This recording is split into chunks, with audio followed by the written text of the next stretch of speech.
था। नमस्कार, history hub में आपका बहुत बहुत स्वागत है।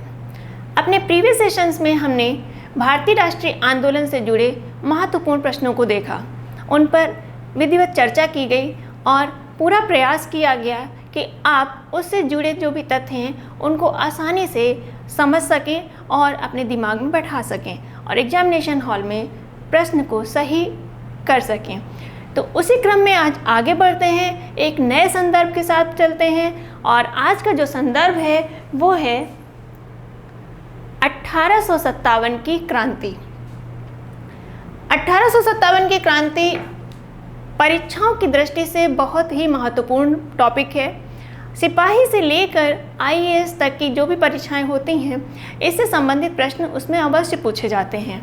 पूरा प्रयास रहेगा हमारा कि आज इस सेशन के माध्यम से हम 1857 की क्रांति ये पूरे टॉपिक को कवर कर सकें।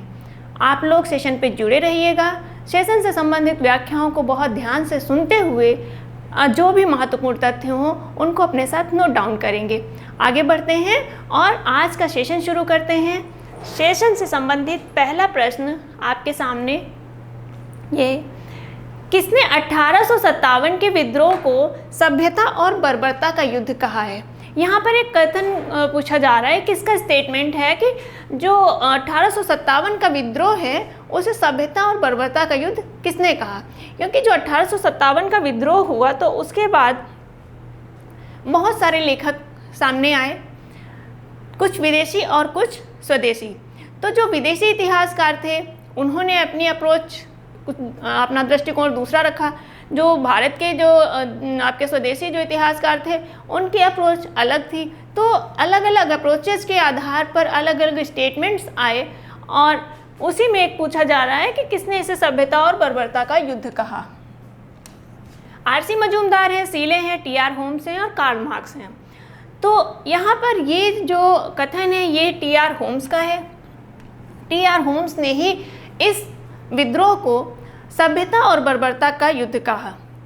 और आप देखेंगे कि जो भी ब्रिटिश इतिहासकार थे उन्होंने इसको एक सैनिक विद्रोह बताने का प्रयास किया और ऐसा इसलिए था क्योंकि वो इसे कोई राष्ट्रीय विद्रोह या ऐसा विद्रोह नहीं कह सकते थे जिसमें समस्त प्रजा या भारत के समस्त निवासी शामिल हों। क्योंकि जब कोई विद्रोह होता है तो जाहिर सी बात है वो विद्रोह किसी न किसी व्यवस्था के खराब होने पर विद्रोह होता है, लोगों के मन में असंतोष होता है, तब उसके जो वो विद्रोह के रूप में प्रस्फुटित होता है। तो जो ब्रिटिश थे, जो ईस्ट इंडिया कंपनी थी, तो उनके जो कर्मचारी थे या उनसे संबंधित जो इतिहासकार थे तो वो इसको सिर्फ सैनिक विद्रोह तक सीमित कर देना चाहते थे ताकि लोगों को ये लगे कि जो नई अभी राइफल लॉन्च की गई है उसकी वजह से इन लोगों को थोड़ा सा दुख है और वो नहीं चाहते हैं उस राइफल को प्रयोग करना और इसी वजह से ये विद्रोह हुआ। तो ये सैनिक विद्रोह कह करके वो आसानी से जस्टिफाई कर सकते थे कि हमारी प्रशासनिक राजनीतिक सारी व्यवस्था ठीक है, बस ये सैनिक कारण है, सैनिकों ने विद्रोह किया, कोई बहुत बड़ी बात नहीं है। तो जितने भी विदेशी हैं वो ज़्यादातर इसको सिपाही विद्रोह ही घोषित करेंगे। तो उन्हीं में से टीआर होम्स ने कहा कि ये सभ्यता और बर्बरता का युद्ध है, कि यहाँ के लोगों ने जिस तरह से परिचय दिया युद्ध के ये विद्रोह के दौरान में, तो वो बर्बर लोगों के द्वारा की गई प्रतिक्रिया है। जबकि देखा जाए तो ऐसा बिल्कुल नहीं था। बर्बरता का जो परिचय दिया वो भारतीयों ने नहीं बल्कि अंग्रेज़ों ने दिया था।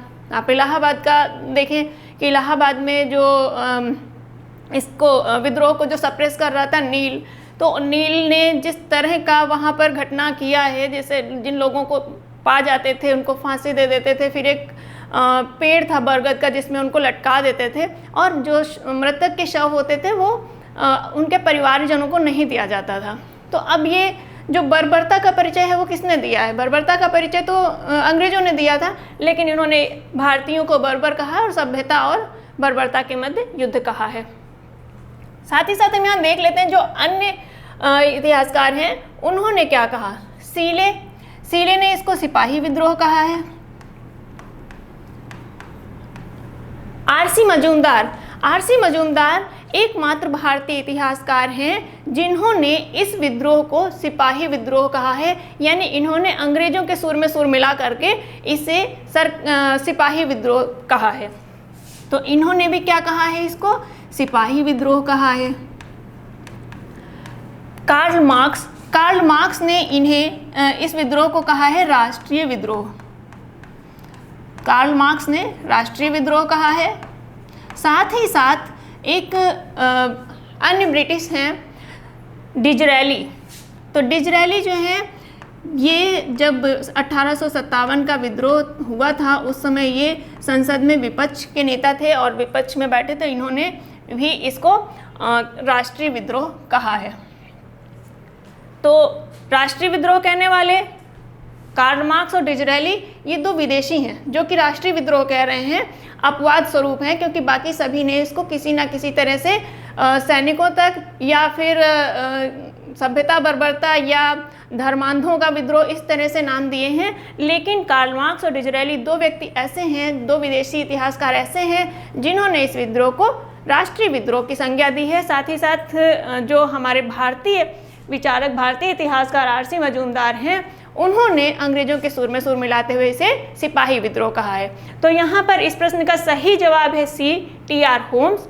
और बाकी जितने भी संदर्भ हैं वो सभी बहुत महत्वपूर्ण हैं, उन पर भी आपकी नज़र पड़नी चाहिए। चलिए आगे बढ़ते हैं, अगले प्रश्न पे चलते हैं। अगला प्रश्न है, निम्नलिखित में कौन सही सुमेलित है। यहाँ पर एक तरफ कुछ पुस्तकें दी हुई हैं, दूसरी तरफ उनसे संबंधित लेखक दिए हुए हैं। आपको यहाँ पर चयन करना है कि कौन सी पुस्तक अपने लेखक के साथ सही सुमेलित है। इसका अर्थ ये हुआ कि यहाँ पर 3 पुस्तकें ऐसी हैं जो अपने लेखक के साथ सही सुमेलित नहीं है, केवल एक ही पुस्तक ऐसी है जो अपने लेखक के साथ सही सुमेलित है। तो चलिए देख लेते हैं इस प्रश्न को। पहला है Indian war of independence, Ashok Mehta. Indian war of independence जो पुस्तक है, इस पुस्तक के लेखक अशोक मेहता नहीं हैं, बल्कि इस पुस्तक के जो लेखक हैं वो हैं वी.डी. सावरकर, एक क्रांतिकारी। तो इसके लेखक हैं VD. Savarkar. The great rebellion, VD. Savarkar नहीं। अभी आपने देखा कि वी.डी. सावरकर ने कौन सी पुस्तक लिखी है, इंडियन वॉर ऑफ इंडिपेंडेंस। और द ग्रेट रिबेलियन जो पुस्तक है ये अशोक मेहता की पुस्तक है। The great rebellion Ashok Mehta की पुस्तक है। Civil rebellion in the Indian mutinies, Shashi Bhushan Chaudhary. ये पुस्तक अपने लेखक के साथ बिल्कुल सही सुमेलित है। Civil rebellion the Indian mutinies, ये जो है ये शशि भूषण चौधरी द्वारा लिखी पुस्तक है। और इस पुस्तक में शशि भूषण चौधरी ने जो 1857 का विद्रोह है, इस विद्रोह के तार पूर्व में हुए जन आंदोलन, किसान आंदोलनों से जोड़ने का प्रयास किया। अगर प्रश्न आपसे पूछा जाए कि 1857 के विद्रोह से संबंधित कौन सा ऐसा इतिहासकार है जो 1857 के विद्रोह को पूर्व में हुए जन आंदोलनों का उग्र रूप बताता है, तो आपका उत्तर क्या होगा, शशि भूषण चौधरी। फिर असबाब बगावते हिंद, ये पुस्तक आर.सी. मजूमदार की नहीं है, बल्कि ये जो पुस्तक है ये पुस्तक है सैयद अहमद खां की। और ये पुस्तक, इसकी जो विशेषता है वो ये है कि 1857 के विद्रोह पर लिखी गई किसी भी भारतीय भाषा में ये पहली पुस्तक है। तो किसी भी भारतीय भाषा में लिखी गई प्रथम पुस्तक है, इस वजह से ये पुस्तक बहुत ही महत्वपूर्ण हो जाती है। तो अगर आपसे पूछा जाए 1857 के विद्रोह पर लिखी गई भारतीय भाषा की प्रथम पुस्तक कौन है, तो असबाब बगावते हिंद। और इसकी भाषा क्या है, इसकी भाषा है उर्दू। तो यहाँ पर इस पुस्तक के संबंध में ये 3 महत्वपूर्ण तथ्य हैं। किसने लिखी है, सैयद अहमद खान ने लिखी है। और किस भाषा में लिखी है, उर्दू भाषा में लिखी है। साथ ही साथ विशेषता क्या है कि भारतीय भाषा में लिखी गई ये प्रथम पुस्तक है जो कि 1857 के विद्रोह पर लिखी गई। अब ये पुस्तकें इंडियन वॉर ऑफ इंडिपेंडेंस, ये जैसा कि बताया वी.डी. सावरकर ने लिखी है। तो इसके संदर्भ में भी एक महत्वपूर्ण तथ्य है कि आप देखते हैं 1909 में नासिक षड्यंत्र होता है, जो नासिक का डिस्ट्रिक्ट जज होता है उसकी हत्या हो जाती है। और उसी हत्याकांड के चलते वी.डी. सावरकर जो कि उस समय लंदन में थे, तो इनको भी ढूंढा जाता है। ये लंदन जहाँ होते हैं, हॉस्टल में रुके होते हैं, तो वहाँ पर जब इनको ढूंढा जाता है, इनको भी पकड़ा जाता है वहाँ से। तो जब इनको पकड़ा जाता है उसके बाद इनके हॉस्टल में जब सर्च की जाती है तो ये वहाँ पर यही पुस्तक लिख रहे थे, इंडियन वॉर ऑफ इंडिपेंडेंस। तो इस पुस्तक को जब्त कर लिया जाता है और ये पुस्तक भारत की स्वतंत्रता मिलने तक प्रकाशित नहीं होती है, प्रतिबंधित रहती है। तो अगर आपसे प्रश्न पूछे कि 1857 के विद्रोह पर लिखी गई कौन सी पुस्तक है जो कि भारत की स्वतंत्रता मिलने तक प्रतिबंधित रही, तो आपका जवाब क्या होगा? इंडियन वॉर ऑफ इंडिपेंडेंस, या इसी को वॉर ऑफ इंडियन इंडिपेंडेंस भी लिखा रहता है। एक ही मतलब है, वो दोनों एक ही है। तो यहाँ पर इंडियन वॉर ऑफ इंडिपेंडेंस के संदर्भ में ये महत्वपूर्ण है कि किसने लिखी, वी डी सावरकर ने लिखी और साथ ही साथ स्वतंत्रता मिलने तक ये प्रतिबंधित रही।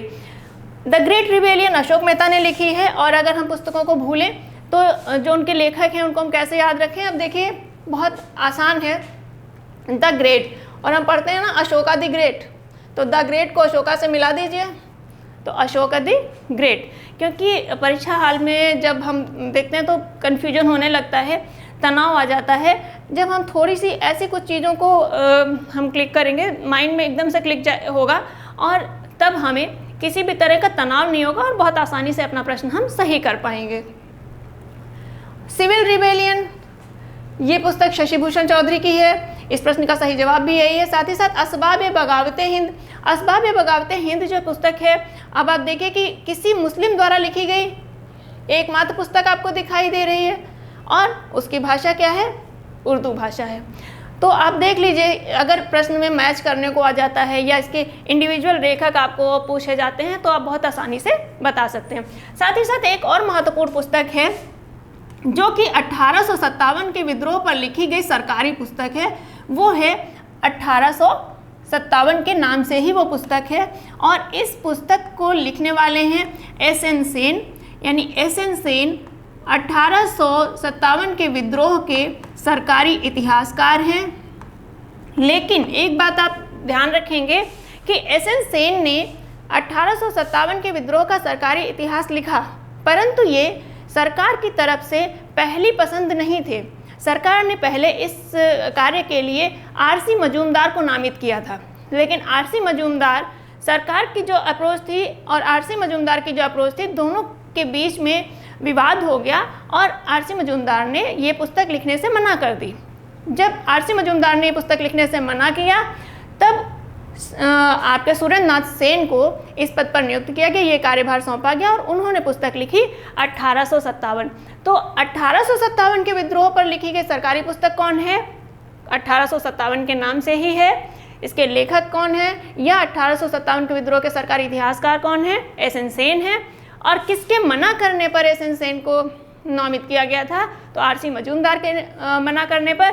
साथ ही साथ आर.सी. मजूमदार की एक पुस्तक, जो आर.सी. मजूमदार ने फिर इंडिविजुअल अपनी पुस्तक लिखी, उसका नाम है सेपॉय म्यूटिनी,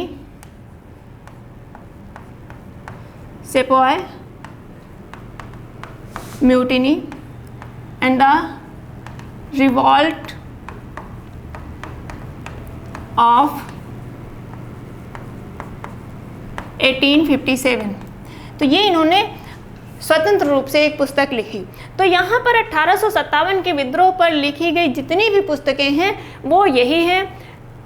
अगर आप इनको क्रम से देख लें, 1, 2, 3, 4, 5 एंड 6, तो कुल मिला करके 1857 के विद्रोह पर यही 6 पुस्तकें लिखी गई हैं और इन्हीं पुस्तकों से घुमा फिरा के प्रश्न पूछा जाता है।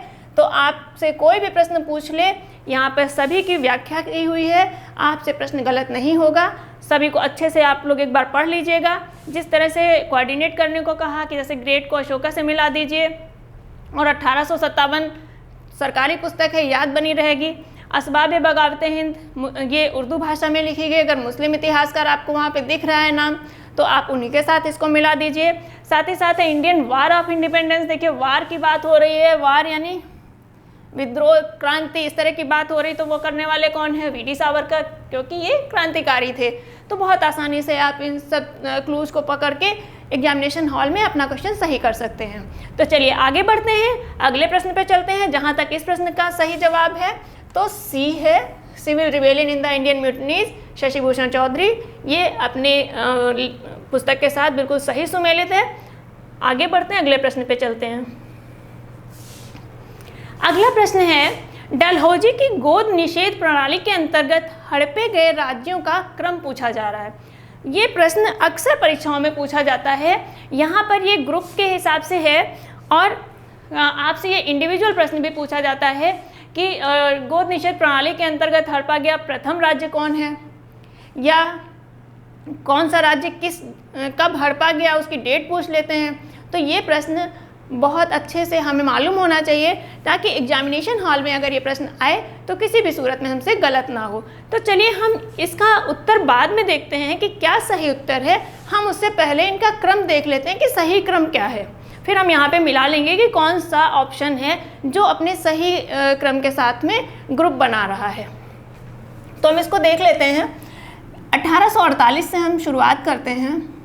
1848, 1849, 1850, 1852,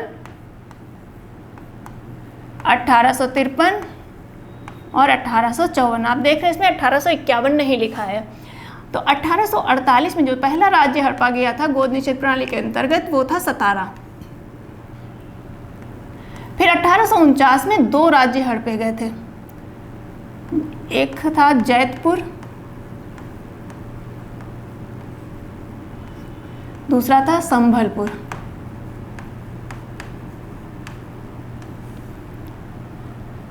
फिर 1852 में बघाट, बघाट आपका पंजाब में पड़ेगा।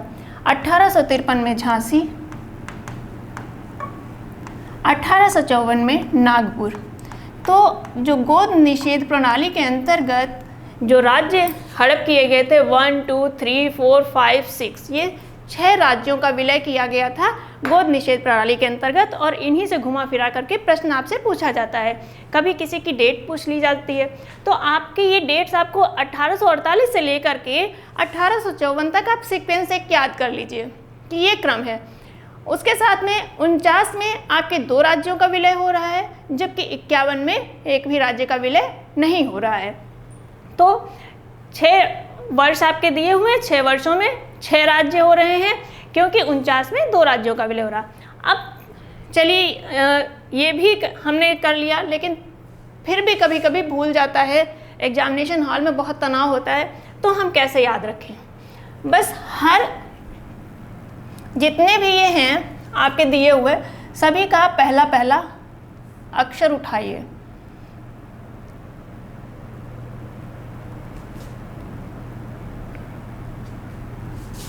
सतारा का सा ले लीजिए,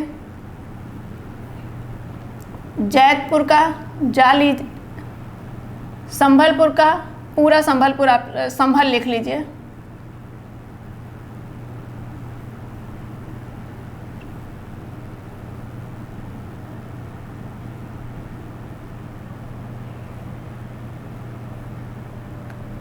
एक राज्य आपका और रह गया उदयपुर।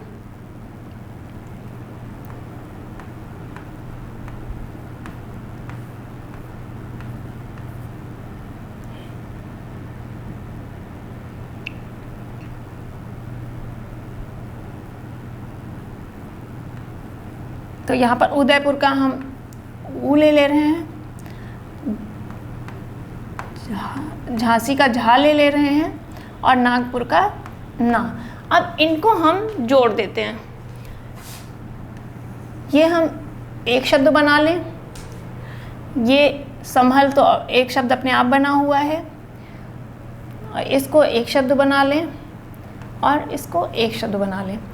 सज संभल कर, संभल को आगे कुछ एक कोऑर्डिनेशन बनाने के लिए सज संभल कर बहु झाना। जाना मतलब कहीं जाने के लिए, तो जा की बजाय यहाँ पे झा लिख दिया, झाना। अब इससे आपको क्रम पता चल जा रहा है कि सबसे पहले सतारा का विलय हुआ, फिर आपका जैतपुर का विलय हुआ, फिर आपका संभलपुर का विलय हुआ, फिर आपका बघाट का हुआ, और उसके बाद उदयपुर का हुआ, फिर आपका झांसी का विलय हुआ, और फिर नागपुर का विलय हुआ। तो इसी क्रम में जब आपको ये याद रहेगा ये क्रम, तो आप बहुत आसानी से परीक्षा हाल में बिना किसी तनाव के इस प्रश्न को सही कर लेंगे। ठीक है, तो यहाँ पर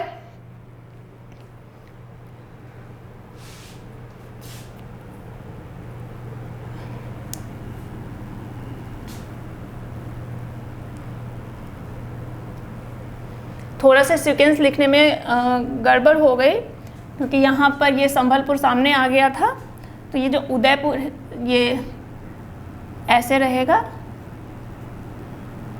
और ये उदयपुर आपका 52 में रहेगा। ठीक है, तो 50 में आपका बघाट हो जाएगा, 52 में आपका उदयपुर हो जाएगा, 53 में आपका झांसी हो गया, 54 में आपका नागपुर हो गया। यही सीक्वेंस है। ठीक है, तो अब आप देख लीजिए कि कौन सा पहले शामिल हो रहा है। सबसे पहले क्या है? सतारा। तो सतारा कहाँ पे है? सतारा यहाँ पे भी है और यहाँ पे भी है। अब दूसरा देख ले रहे हैं, जैतपुर। जैतपुर यहाँ भी है और यहाँ भी है। अब तीसरा क्या है? तीसरा है संभलपुर। तो तीसरा संभलपुर यहाँ है, यहाँ पे नहीं है। इसका मतलब जो इस प्रश्न का सही जवाब है वो हो जाएगा बी, सतारा, जैतपुर, संभलपुर, बघाट। यहाँ पर इसको आप एक बार फिर से हम सही से कर दें कि जो आपका ये है, ताकि सही से आपका लिख जाए और आपके नोट्स में किसी भी तरह का कोई भी प्रॉब्लम ना हो। तो 1850 में आपका बघाट और 1852 में उदयपुर। ठीक है, 53 में झांसी, 54 में नागपुर। ये ही इनका सीक्वेंस है। इसी क्रम से इन राज्यों का विलय किया गया था गोद निषेध प्रणाली के अंतर्गत। तो यहाँ पर इस प्रश्न का सही जवाब है बी। और जो आपके सामने ये डेट्स दी हुई हैं बहुत महत्वपूर्ण हैं। आप इसमें यही याद रखिएगा, एक तरफ आप ये ट्रिक याद कर लीजिए, सच संभल कर बहु जाना। तो आप ये लिखेंगे और बस एक क्रम से आप लिखते जाइए 1848 से लेकर के 1854 तक। 1851 को आप स्किप कर दीजिए और 1849 में आपके 2 राज्यों का विलय हुआ है। आप इसी क्रम से आप उनको बहुत आसानी से कर लेंगे और आपका प्रश्न सही हो जाएगा बिना किसी तनाव के। तो चलिए आगे बढ़ते हैं, अगले प्रश्न पे चलते हैं। अगला प्रश्न है, भारत में प्रथम सिपाही विद्रोह कब हुआ था? यहाँ पर प्रथम सिपाही विद्रोह के बारे में पूछा जा रहा है कि भारत में प्रथम सिपाही विद्रोह कब हुआ था? 1757, 1764, 1857 या फिर 1806? तो देखिए जो 1757 है, 1757 तो आप देखिए जो प्लासी का युद्ध होता है, वो प्लासी का युद्ध कोई युद्ध ही नहीं होता है, एक षड्यंत्र होता है जिसमें नवाब की सेना जो है वो एक मूक दर्शक की तरह से खड़ी रहती है, निष्क्रिय भाव में खड़ी रहती है। तो वो तो एक षड्यंत्र है, तो वहाँ पर सिपाही विद्रोह नहीं है। 1764 में आप देखते हैं एक युद्ध होता है बक्सर का युद्ध। तो जो बक्सर का युद्ध होता है, इसी युद्ध में हेक्टर मुनरो जो एक अंग्रेज होता है, उसके नेतृत्व में एक सैनिक टुकड़ी विद्रोह कर देती है और वो नवाब के साथ मिल जाती है। तो भारतीय इतिहास में जो सैनिकों का प्रथम विद्रोह है वो इसी को माना जाता है 1764 में, जब बक्सर का युद्ध होता है। और बक्सर के युद्ध में हेक्टर मुनरो के नेतृत्व में एक सैनिक टुकड़ी जो होती है वो विद्रोह कर देती है। इसका जो नेतृत्व बक्सर के युद्ध का कौन कर रहा था? Hector Munro. और वहीं पे जो उसके साथ में जो सेना थी, उन्हीं में से एक सेना जो कि जिसमें मुस्लिम सैनिक होते हैं वो वहाँ से हट जाती है और नवाब के पक्ष में मिल जाती है। तो भारतीय इतिहास में पहला सिपाही विद्रोह 1764 में हुआ। उसके बाद आप देखते हैं 1806 में ये भी सिपाही विद्रोह हुआ था, ये आपका बेलूर का सिपाही विद्रोह हुआ था। और फिर 1857 में आप देखते हैं 1857 की क्रांति होती है, 1857 का जो विद्रोह होता है उसको भी जो ब्रिटिश इतिहासकार हैं, जो भी विदेशी इतिहासकार हैं, वो भी उसको एक सिपाही विद्रोह घोषित करने का प्रयास करते हैं। परंतु यहाँ पे प्रश्न पूछा गया है कि प्रथम सिपाही विद्रोह कब हुआ? तो प्रथम सिपाही विद्रोह जब भी आए तो आप टिक करेंगे 1764 बक्सर का युद्ध। कई बार बक्सर का युद्ध दिया होता है, कई बार नहीं दिया होता है, प्रश्न इसी तरह से दिया होता है। तो आपको मालूम होना चाहिए कि 1764 में ही पहली बार सिपाहियों ने विद्रोह किया था और वो नवाब की टुकड़ी के साथ में, नवाब की सेना के साथ में मिल गए थे। चलिए, इस प्रश्न का सही जवाब है बी 1764। आगे बढ़ते हैं, अगले प्रश्न पे चलते हैं। अगला प्रश्न है, एक एक्ट के बारे में बात कर रहा है, लेक्स लोकी एक्ट कब पारित हुआ? तो जो लेक्स लोकी एक्ट है या धार्मिक अयोग्यता अधिनियम, ये कब पारित हुआ, इसके बारे में पूछा जा रहा है। 1850 है, 54 है, 1856 है या फिर 1857 है? तो देखिए, ये एक्ट जो है ये पारित हुआ था 1850 में। अब समझ लेते हैं कि ये एक्ट क्या था। दरअसल जो भारतीय थे, आप देखते हैं कि 1813 में ईसाई मिशनरीज जो हैं वो भारत में अपने धर्म का प्रचार प्रसार करने के लिए आने को उनको मान्यता मिल जाती है। तो 1813 से ईसाई मिशनरी भारत में धर्म प्रचार का कार्य करने लग जाती हैं। तो भारतीयों में कहता है कि अगर किसी ने ईसाई धर्म स्वीकार कर लिया है तो उस व्यक्ति को, यानी जिसने ईसाई धर्म स्वीकार किया है, ईसाई धर्म स्वीकार करने वाले व्यक्ति को अपनी पैतृक संपत्ति से वो पृथक कर देते थे। तो इस वजह से जो व्यक्ति थे, वो जो लोग थे, वो ईसाई धर्म स्वीकार करने से बहुत संकोच करते थे कि अगर हमने ईसाई धर्म स्वीकार किया तो हमारी जो पैतृक संपत्ति है उसको हमें उसमें हमें कोई हिस्सा नहीं मिलेगा, हमें उसे पृथक कर दिया जाएगा। तो इसी जो ये दुविधा बनी थी कि जो संकोच था लोगों में कि वो ईसाई नहीं बन रहे थे, धर्मांतरण नहीं हो पा रहा था, तो उसको एक कानून के माध्यम से कि आप देखें तो धर्मांतरण को बढ़ावा देने के लिए ही ये कानून आया था। तो ये जो कानून 1850 में लॉर्ड डलहौजी के समय एक कानून आ गया। अब इस कानून के तहत क्या हुआ कि यदि कोई व्यक्ति ईसाई बन जाता है, ईसाई धर्म स्वीकार कर लेता है, तो उसको उसकी पैतृक संपत्ति से वंचित नहीं किया जाएगा। लेक्स लोकी एक्ट जो था ये यही था कि अब कानून बना करके एक कानून आपके सामने बना दिया गया कि आप किसी भी तरह से ईसाई धर्म स्वीकार किए व्यक्ति को अपनी पैतृक संपत्ति से पृथक नहीं कर सकते हैं। यही था लेक्स लोकी एक्ट। कब पारित हुआ था? 1850 में। कौन गवर्नर जनरल था? तो लॉर्ड डलहौजी, या इसी को हिंदी में कहते हैं धार्मिक अयोग्यता अधिनियम। तो ये आपको डेट भी इसकी याद रखनी है और किस गवर्नर जनरल के कार्यकाल में पारित हुआ है वो भी आपको याद रखना है। चलिए आगे बढ़ते हैं, अगले प्रश्न पे चलते हैं। अगला प्रश्न है 1857 के विद्रोह का प्रारंभ किस दिन से माना जाता है? यहाँ पर कुछ डेट्स दी हैं जो 1857 के विद्रोह से संबंधित है। तो यहाँ पे ये पूछा जा रहा है कि विद्रोह का प्रारंभ किस दिन से माना जाता है। 23 जनवरी है, ये सारी डेट्स 1857 की ही हैं। 23 जनवरी, 26 फरवरी, 29 मार्च या फिर 10 मई। तो देखिए यहाँ पर हमें इन सब डेट्स को समझने की ज़रूरत है। इस प्रश्न का जो सही जवाब है वो है 10 मई 1857, जबकि मेरठ में जो भारतीय सेना होती है, पूरी की पूरी जो छावनी है, पूरी सेना वो विद्रोह कर देती है और अगले दिन वो वहाँ से विद्रोह करके दिल्ली चली जाती है। मुग़ल सम्राट बहादुर शाह द्वितीय को अपना सम्राट घोषित करती है और उन्हीं के नेतृत्व में आगे का युद्ध का कार्य, जो विद्रोह का कार्य, वो संचालन करने का निर्णय होता है।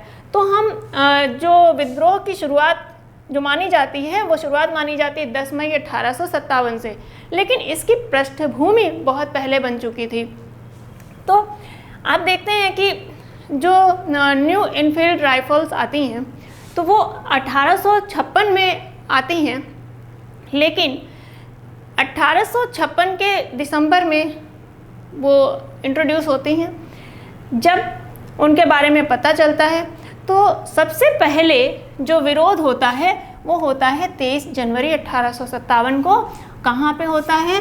बंगाल में 3 सैनिक छावनियाँ थीं, उन्हीं में से एक थी दमदम। तो जो सबसे पहले न्यू इनफील्ड राइफल के अगेंस्ट जो विद्रोह होता है या जो सैनिक होते हैं जो कि इन राइफल्स को प्रयोग करने से मना करते हैं, वो थी दमदम के। और ये घटना कब होती है? 23 जनवरी को।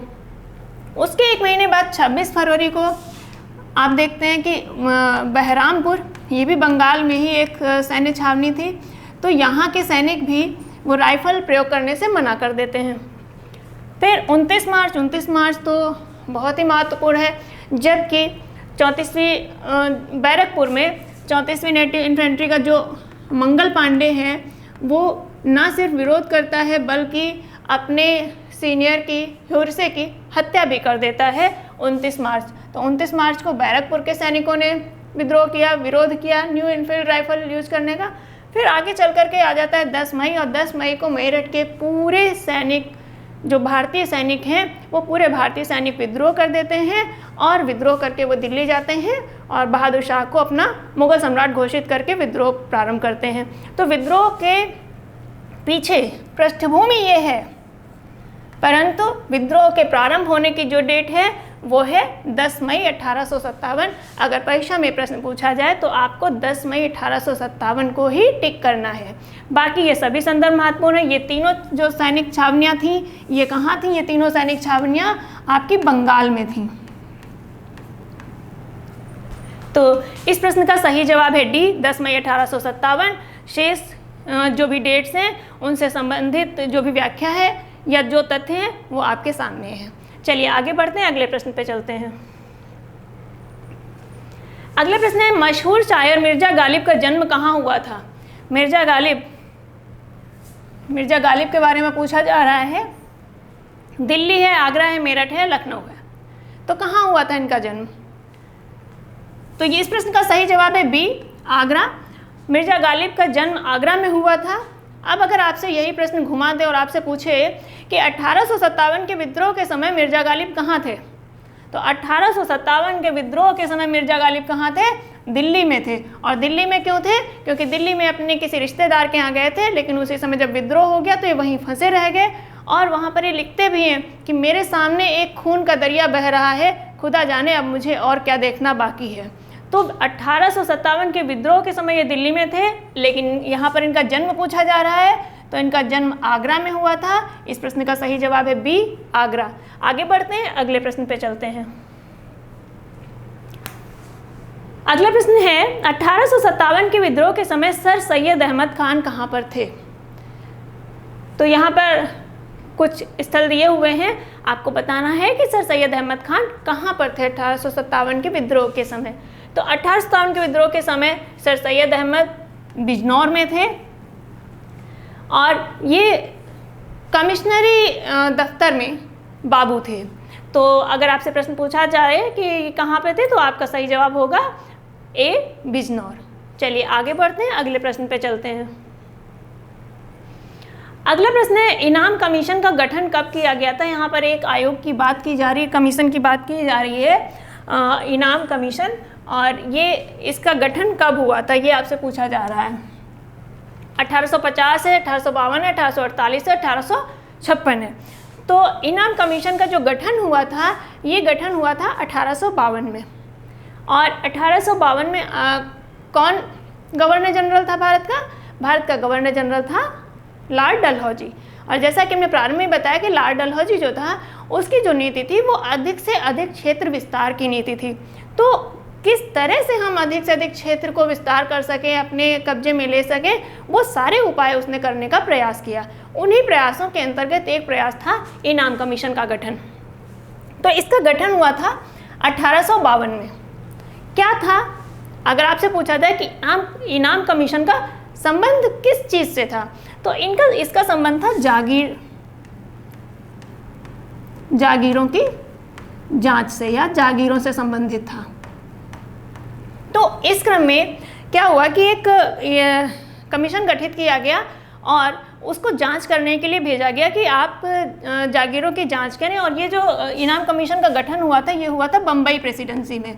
तो जब बम्बई प्रेसिडेंसी में जागीरों की जांच की गई तो बहुत सारी अवैध जागीरें वहाँ पे पता चली, और इस क्रम में लगभग 20,000 अवैध जागीरें, मतलब वो अवैध थीं या वैध थीं ये एक अलग बात है, लेकिन जो ब्रिटिश हैं, जो उनके अधिकारी थे, कर्मचारी थे, उनके अनुसार वो अवैध जागीरें थीं और उनको ब्रिटिश साम्राज्य में मिला लिया गया था। तो लगभग 20,000 जागीरों को समाप्त कर दिया गया था या उनको अपने साम्राज्य के अंतर्गत ले लिया गया था। तो इनाम कमीशन का गठन कब हुआ था? 1852 में हुआ था। किससे संबंधित है? जागीरों से। कहाँ पे गठन हुआ था? बम्बई प्रेसिडेंसी में हुआ था। और अगर पूछा जाए कि लगभग कितनी जागीरें जब्त कर ली गई थी, तो वो जो जागीरें जब्त की गई थी वो लगभग 20,000 से ज़्यादा जागीरें जब्त कर ली गई थी। साथ ही साथ किस गवर्नर जनरल के समय ये कमीशन आया था? तो वो गवर्नर जनरल है आपका डलहौजी। तो यहाँ से इतने संदर्भ आपके लिए महत्वपूर्ण हैं जो इस प्रश्न से बन सकते हैं। चलिए आगे बढ़ते हैं, अगले प्रश्न पे चलते हैं। अगला प्रश्न है, दिल्ली में 1857 के विद्रोह का दमन किसने किया था? कहाँ पे पूछा जा रहा है? दिल्ली। जो 1857 के विद्रोह के सेंटर्स थे और उनके जो जिन कर्मचारियों ने, अधिकारियों ने उनको सप्रेस किया, इससे संबंधित अक्सर प्रश्न पूछे जाते हैं। तो चलिए इसको देख लेते हैं। विद्रोह का दमन किसने किया था दिल्ली में? निकोलसन है, हडसन है, विलोबी है और नील है। नील, अभी जैसे हमने आपको बताया कि जो नील है ये कहाँ से संबंधित है? ये इलाहाबाद से संबंधित है। निकोलसन, हडसन, विलोबी ये तीनों ही दिल्ली से संबंधित हैं, लेकिन जो दिल्ली में विद्रोह का दमन किया था वो हडसन ने किया था। साथ ही साथ निकोलसन और विलोबी के संदर्भ महत्वपूर्ण है। विलोबी जो थे ये दिल्ली में शस्त्रागार के प्रमुख थे। जो अंग्रेजों का शस्त्रागार था उसके प्रमुख थे विलोबी, और इनको जो विद्रोही सेना थी, जो हमारी भारतीय सेना, जो विद्रोही थे, उन्होंने इनको कैद कर लिया था और शस्त्रागार पे अपना अधिकार कर लिया था। तो विलोबी इस संदर्भ महत्वपूर्ण है। निकोलसन को विद्रोहियों ने मार दिया था, और जब निकोलसन को मार दिया था तो निकोलसन की मृत्यु के बाद हडसन ने नेतृत्व संभाला, और हडसन ने ही दिल्ली में विद्रोह का दमन किया, दिल्ली पर कब्जा किया। तो अगर पूछा जाए 1857 के विद्रोह में दिल्ली पर कब्जा किसने किया, तो किसके द्वारा किया गया है? हडसन के द्वारा किया गया था। या विद्रोहियों ने किसको मार दिया था, तो वो आपका निकोलसन हो जाएगा। या पूछा जाए कि शस्त्रागार का प्रमुख कौन था, तो वो आपके हो जाएंगे विलोबी और नील। ये इन्होंने इलाहाबाद में विद्रोह का दमन किया था। तो यहाँ पर इस प्रश्न का सही जवाब है बी, हडसन। साथ ही साथ जितने भी अन्य नाम दिए हैं उनसे संबंधित चर्चा भी आपके सामने है। चलिए आगे बढ़ते हैं, अगले प्रश्न पे चलते हैं। अगला प्रश्न है, 1857 के विद्रोह के किस नेता ने जिहाद का नारा दिया? लियाकत अली, खान बहादुर खान, बख्त खान या मौलवी अहमदुल्ला शाह। तो यहाँ पर ये चारों आपके मुस्लिम नेता दिए हुए हैं, इनमें से किसने जिहाद का नारा दिया, ये प्रश्न आपसे पूछा जा रहा है। तो देखिए, ये नारा दिया था मौलवी अहमदुल्ला शाह ने, और मौलवी अहमदुल्ला शाह जो थे ये नेतृत्व कर रहे थे 1857 के विद्रोह में फैजाबाद में। तब इन्होंने ही जिहाद का नारा दिया था।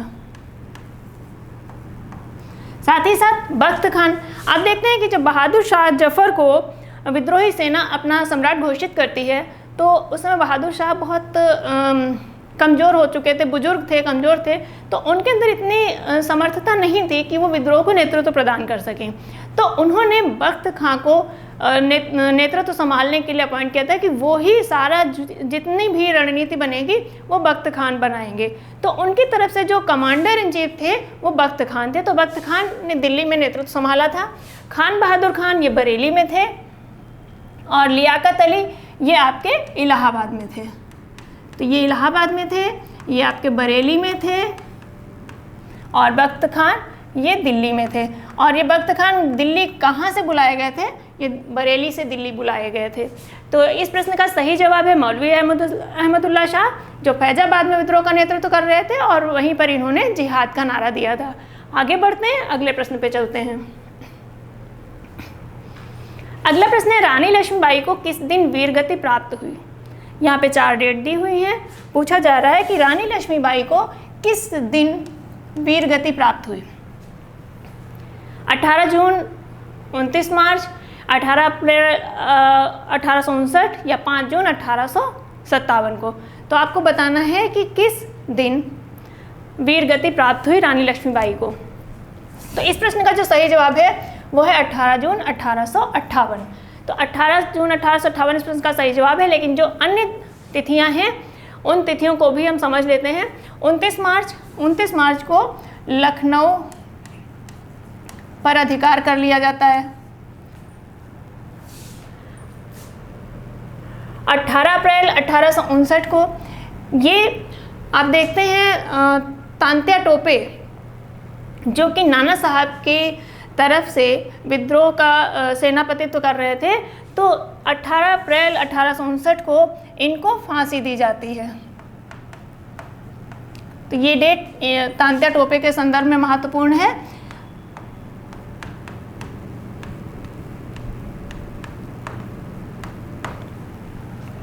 पाँच जून 1857 को आप देखते हैं कि कानपुर में विद्रोह का प्रारंभ होता है। तो यहाँ पर इस प्रश्न का जो सही जवाब है वो 18 जून 1858। साथ में जितनी भी तिथियाँ लिखी हुई हैं वो किस संदर्भ में महत्वपूर्ण है वो आपके सामने यहाँ पर लिखा हुआ है।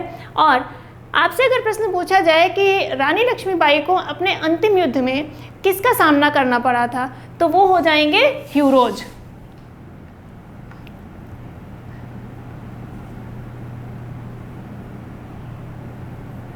ह्यूरोज हो जाएंगे। और साथ ही साथ अगर आपसे प्रश्न पूछा जाए कि रानी लक्ष्मीबाई की समाधि कहाँ है, तो रानी लक्ष्मीबाई की समाधि कहाँ है, ये समाधि है आपके ग्वालियर में, क्योंकि रानी लक्ष्मीबाई अंतिम रूप से कहाँ पराजित हुई थी, ग्वालियर में। तो जहाँ पर ये इनको वीर गति प्राप्त हुई थी वहीं पर इनकी समाधि बनी है ग्वालियर में। तो यहाँ पर इस प्रश्न से संबंधित ये सभी महत्वपूर्ण तथ्य हैं जो कि आपको आने चाहिए। चलिए आगे बढ़ते हैं, अगले प्रश्न पे चलते हैं। अगला प्रश्न है, पील आयोग किससे संबंधित है? शिक्षा से, स्वास्थ्य से, सेना से, इनमें से कोई नहीं। 1857 के विद्रोह के बाद 1 नवंबर 1858 को इलाहाबाद के मिंटो पार्क में महारानी विक्टोरिया का घोषणा पत्र पढ़ा जाता है। और वो घोषणा पत्र किसने पढ़ा था? लॉर्ड कैनिंग ने। तो जब वो घोषणा पत्र पढ़ा जाता है उसमें बड़ी सारी चीज़ें की जाती हैं कि अब ब्रिटिश ईस्ट इंडिया कंपनी का जो शासन है ये ब्रिटिश क्राउन के हाथ में चला जाएगा। साथ ही साथ अब जो ब्रिटिश सरकार की नीति होगी वो क्षेत्र विस्तार की नहीं होगी और किसी भी तरह का भेदभाव किए बिना सभी को नियुक्तियां दी जाएंगी, सरकारी सेवाओं में लिया जाएगा। इस तरह की बहुत सारे उसमें बातें थी, कुछ हुए कुछ नहीं भी हुए। और उसी क्रम में एक आयोग गठित हुआ था, पील आयोग, जो कि सेना से संबंधित था। इस प्रश्न का सही जवाब है सेना से। और ऐसा क्यों ज़रूरत पड़ी थी इस तरह के एक आयोग का गठित करने की? वो इसलिए ज़रूरत पड़ी थी क्योंकि आप देखते हैं कि इससे पहले जो विद्रोह हुए 1857 से पहले, जैसे 1806 का था, उसको भारतीयों ने अपनी धार्मिक आस्थाओं पर चोट माना कि आपको क्लीन शेव करना है, आपको टोपी पहननी है, जो टोपी उसमें वो जो कलगी लगी होती थी उसमें वो जानवरों का चर्बी लगी होती थी, तो या समुद्र पार करना है। तो इन सब चीज़ों को धार्मिक दृष्टि से सही नहीं माना जाता था। जो उच्च वर्ग के लोग थे वो उनको अच्छा नहीं मानते थे। तो अब ये आयोग गठित हुआ, तो इस आयोग में क्या कहा गया कि ऐसा करिए कि आप जो सेना का है पुनर्गठन करिए। सेना से संबंधित है, सेना में भी सेना के पुनर्गठन से संबंधित है, सेना के पुनर्गठन से। और पुनर्गठन में ये कहा गया कि आप सेना में मार्शल जातियों की भर्ती करें। मार्शल यानी कि लड़ाका जातियाँ, जैसे आपका सिख हो गए, जाट हो गए, गोरखे हो गए। तो ये जो लड़ाका जातियाँ हैं इनको आप सेना में शामिल करिए, ताकि कहीं भी अगर जाना है, विदेश जाना है, तो उनको किसी प्रकार की कोई धार्मिक अक्षमता उनके सामने ना आए कि हम धर्म के आधार पर ये कार्य नहीं कर सकते हैं। तो ये जो पील आयोग है, पील आयोग किससे संबंधित है? सेना से संबंधित है, सेना के पुनर्गठन से संबंधित है। और इसके बाद जो सेना में नियुक्ति हो रही थी उस नियुक्ति में मार्शल जातियों को प्रमुखता दी गई। चलिए, इस प्रश्न का सही जवाब है सी, सेना। आगे बढ़ते हैं, अगले प्रश्न पे चलते हैं। अगला प्रश्न है, 1857 के विद्रोह का बिहार में नेतृत्व किसने किया था? बिहार के लिए पूछा जा रहा है। तो बिहार में इस विद्रोह का जो नेतृत्व किया था वो किया था कुंवर सिंह ने। और कुंवर सिंह 1857 के एकमात्र ऐसे नेता थे जो एक तो बहुत बुजुर्ग थे, लेकिन ये कभी भी अंग्रेजों से पराजित नहीं हुए।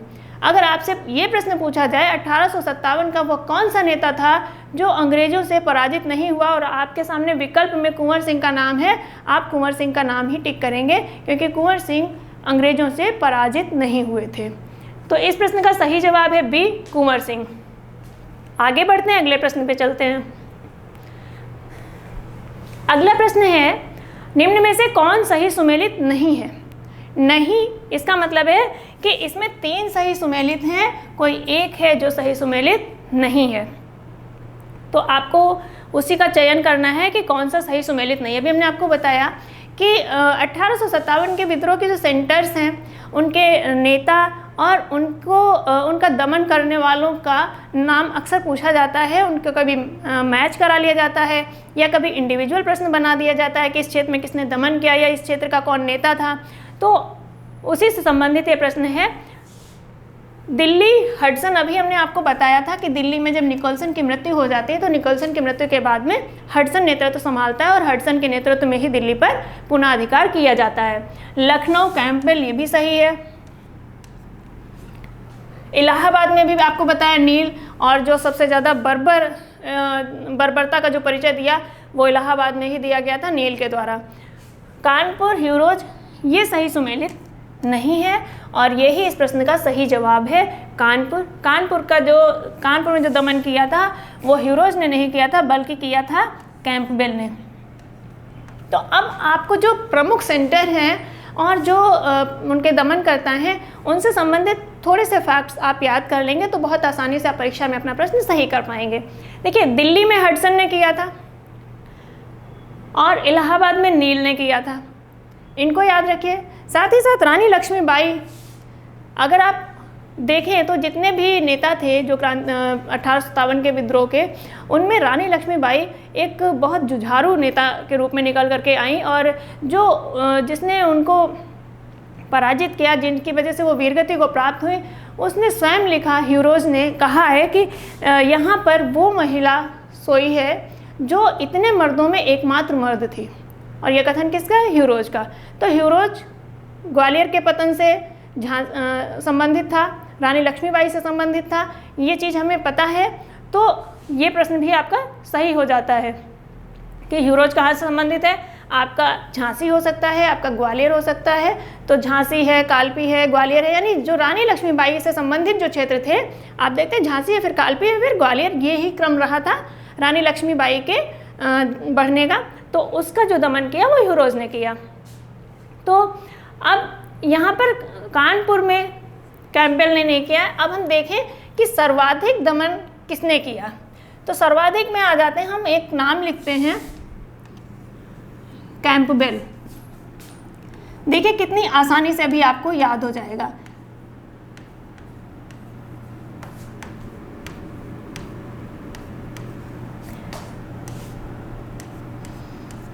कितने अक्षर हैं यहाँ पे, इसको हम साथ में जोड़ दें तो 1 2 3 4 लेटर्स। का से हो गया कानपुर, अपने नाम में ही इनके सेंटर्स छिपे हुए हैं। पा को हम पा ना पढ़ करके, पा की ही सीरीज में पा वर्ग में आता है फा, तो अगर हम इसको फा पढ़ लें तो आप इसको कर सकते हैं फैजाबाद। ये आपका हो गया बरेली और ये हो गया आपका लखनऊ। तो आप देख रहे हैं कैंपबेल में 4 अक्षर हैं और 4 ही सेंटर्स पे कैंपबेल ने दमन किया और सर्वाधिक सेंटर्स पे जो दमन किया है वो कैंपबेल ने किया है। तो अगर आप कैंपबेल के नाम से उठा लेंगे तो आपको 4 सेंटर तो ऐसे ही पता रहेंगे कि इन 4 सेंटर पे कैंपबेल ने किया है। अब आगे जो अन्य हैं उनमें आपको दिल्ली में हडसन को याद रखिए और आप ह्यूरोज को रानी लक्ष्मीबाई के साथ में कोरिलेट कर लीजिए। तो बहुत आसानी से आपके जो इम्पोर्टेंट सेंटर्स हैं और उनके जो सप्रेसर हैं वो आपको आसानी से याद हो जाएंगे। इस प्रश्न का जो सही जवाब है वो है वो है आपका सी कानपुर, जो कि ह्यूरोज के साथ सही सुमेलित नहीं है, कैंपबेल है। और बाकी जितने भी सेंटर्स हैं उनके सप्रेसर हैं वो आपके सामने हैं। चलिए आगे बढ़ते हैं, अगले प्रश्न पे चलते हैं। अगले हैं, अवध के नवाब वाजिद अली शाह को कहाँ निर्वासित किया गया था। आप देखते हैं कि अवध पर कुशासन का आरोप लगाया जाता है और कुशासन का आरोप लगाकर अवध के नवाब वाजिद अली शाह को निर्वासित कर दिया जाता है अवध से। तो अब यहाँ पे पूछा गया है कि कहाँ निर्वासित किया गया था, ठीक है, कहाँ निर्वासित किया गया था। रंगून नेपाल है, दिल्ली है या कलकत्ता? तो इस प्रश्न का जो सही जवाब है वो है कलकत्ता। जो आपके वाजिद अली शाह हैं इनको अवध से कलकत्ता निर्वासित कर दिया गया था और यहाँ का जो शासन था वो इनकी बेगम हजरत महल और अपने एक नाबालिग पुत्र को संरक्षण दे करके यहाँ की वो कार्यभार वो संभालने लगी थी। और 1857 के विद्रोह में बेगम हजरत महल ने ही अवध में नेतृत्व किया था। तो इस प्रश्न का जो सही जवाब है वो है डी, कलकत्ता। आगे बढ़ते हैं, अगले प्रश्न पे चलते हैं। 1857 की क्रांति के समय भारत का गवर्नर जनरल कौन था? तो क्रांति के समय पूछ रहा है, तो गवर्नर जनरल कौन था? 1800 ये आपके थे कैनिंग। आप देखते हैं कि लॉर्ड डलहौजी का जो कार्यकाल है ये 1848 से 56 तक है। तो 56 के बाद में 56 में ही कैनिंग आ जाते हैं और विद्रोह हो रहा था 1857 में। तो क्रांति के समय कौन आपका गवर्नर जनरल है? वो है कैनिंग। तो इस प्रश्न का जो सही जवाब है वो है कैनिंग। हालांकि नीतियां डलहौजी की इतनी गंदी थी जिनकी वजह से इतना बड़ा विद्रोह हुआ, लेकिन विद्रोह किसके समय में हुआ? वो हुआ कैनिंग के समय में। तो इस प्रश्न का सही जवाब है कैनिंग। आगे बढ़ते हैं, अगले प्रश्न पे चलते हैं। अगला प्रश्न है, महारानी विक्टोरिया का घोषणा पत्र किसने पढ़ा था? अब यहाँ पर यह भी ध्यान रखना है कि ये जो घोषणा पत्र है ये पढ़ा कब गया था? तो ये पढ़ा गया था 1 नवंबर 1858 को। कहाँ पढ़ा गया था? तो ये मिंटो पार्क इलाहाबाद में पढ़ा गया था। पूछा गया है कि किसने पढ़ा था। तो 58 में कौन गवर्नर जनरल है? लॉर्ड कैनिंग है। तो ये घोषणा पत्र भी लॉर्ड कैनिंग ने पढ़ा था।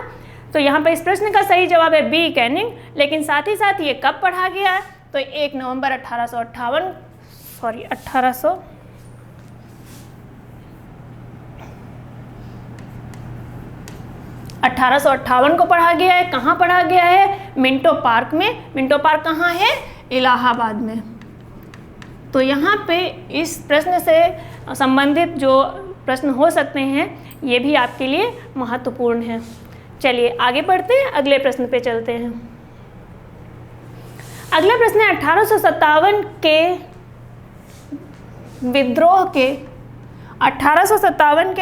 के वे नेता जो नेपाल पलायन कर गए थे। तो 1857 के विद्रोह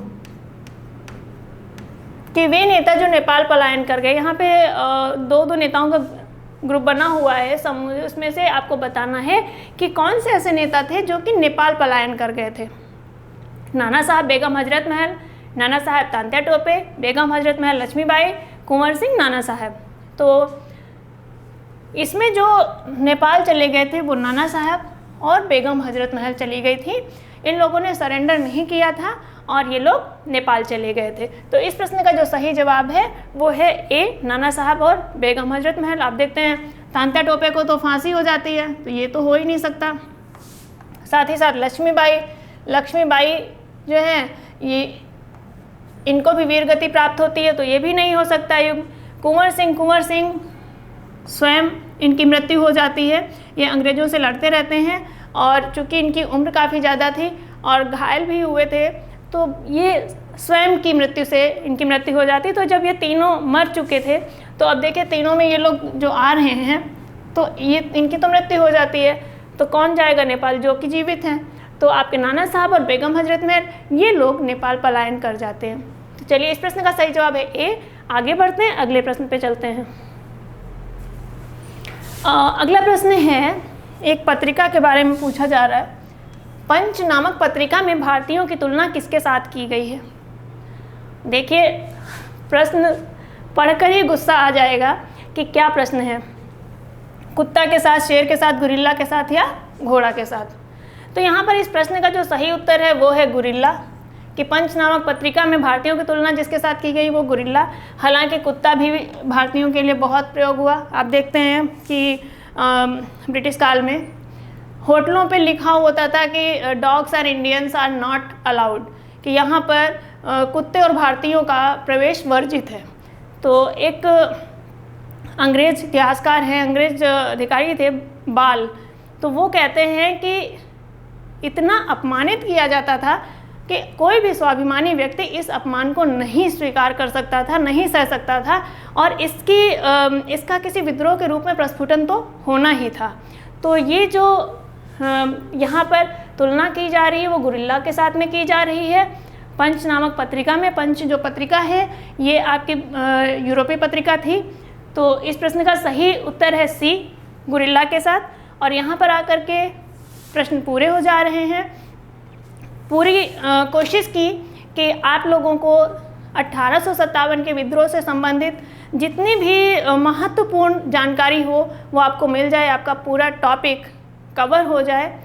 कैसा लगा आपको सेशन, आप ज़रूर बताइएगा इस सेशन के बारे में। और साथ ही साथ प्रीवियस सेक्शन जो सेशन था प्रैक्टिस 2 में कुछ भूल हुई है जिसको सुधार करना है। आप उसमें देखिए प्रश्न नंबर 8, जो प्रश्न संख्या 8 है, प्रश्न संख्या 8 की व्याख्या के क्रम में जब सभी ने अवज्ञा आंदोलन की पृष्ठभूमि पर चर्चा की तो वहाँ पर दांडी मार्च की जो तारीख है वो 5 मार्च वहाँ पर कह दी गई है। तो 5 मार्च नहीं है, उसको संशोधन कर लीजिएगा, 12 मार्च है। और 12 मार्च 1930 को दांडी मार्च प्रारंभ हुआ था। जब वीडियो अपलोड हो गया उसके बाद में उसको रिव्यू किया तो भूल हुई है, मानवीय भूल है, हो सकती है, तो उस चीज़ को आप अपने साथ करेक्शन कर लीजिएगा और उस भूल को इग्नोर कर दीजिए। बाकी आज का सेशन कैसा लगा ज़रूर बताइएगा। आप लोगों के जो भी फीडबैक हैं, जो भी आप बताएंगे, जो भी आपका रिस्पांस रहेगा वो बहुत ही उपयोगी रहेगा। तो चलिए मिलते हैं इसी तरह के अगले सेशन पे कुछ अन्य महत्वपूर्ण प्रश्नों के साथ। तब तक के लिए आप सभी को बहुत बहुत धन्यवाद।